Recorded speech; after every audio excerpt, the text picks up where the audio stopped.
টাঙ্গাইলের মধুপুরে যাত্রী সাধারণের বহুদিনের প্রাণের দাবি মধুপুর থেকে সরাসরি ঢাকাগামী উন্নত ও আধুনিক সিটিং বাস সার্ভিসের। যাত্রীদের সেই আকাঙ্ক্ষিত দাবির পরিপ্রেক্ষিতে মধুপুর বাস স্ট্যান্ড হতে ঢাকায় যাতায়াতের জন্য আলোকিত সিটিং সার্ভিস নামের দুইটি অত্যাধুনিক বাসের শুভ উদ্বোধন করলেন মধুপুর উপজেলা নির্বাহী অফিসার মির্জা জুবায়ের হোসেন। টাঙ্গাইল মধুপুর থেকে বাবুল রানার তথ্য ও ছবিতে বিস্তারিত। শুক্রবার সকাল 11টায় মধুপুর বাস স্ট্যান্ডে আলোকিত সিটিং সার্ভিসের নামে লাক্সারি দুইটি বাসের ফিতা কেটে এর শুভ উদ্বোধন করেন মধুপুরের অতন্ত্র প্রহরী খ্যাত উপজেলা প্রশাসক।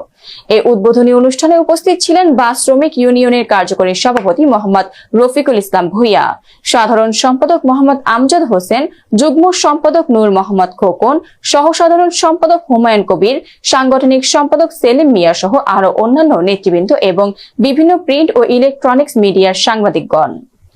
এ সময় উপজেলা নির্বাহী অফিসার মির্জা জুবায়ের হোসেন বলেন, মধুপুরবাসীর দীর্ঘদিনের প্রাণের দাবি ছিল মধুপুরের নিজস্ব পরিবহনের মাধ্যমে নিরাপদ যাতায়াতের সুব্যবস্থার। আলোকিত বাস সার্ভিস গণমানুষের সে চাওয়া আজ পূরণ করতে সক্ষম হয়েছেন। আমি আশা করব আলোকিত সিটিং সার্ভিস কোন রকম ভোগান্তি ছাড়া সকল যাত্রীদের নিরাপদ যাতায়াত সুনিশ্চিত করবে। এই আলোকিত সিটিং সার্ভিসের দুটি গাড়ি মধুপুর হতে ঢাকার উদ্দেশ্যে ছেড়ে যাবে যথাক্রমে ভোর 4:30টায় এবং অপরটি ভোর 5:30টায়।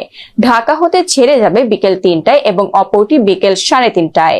খুব শীঘ্রই আর বেশ কয়েকটি গাড়ি সংযুক্ত হবে বলে জানিয়েছেন মধুপুর আলোকিত সিটিং সার্ভিস কর্তৃপক্ষ।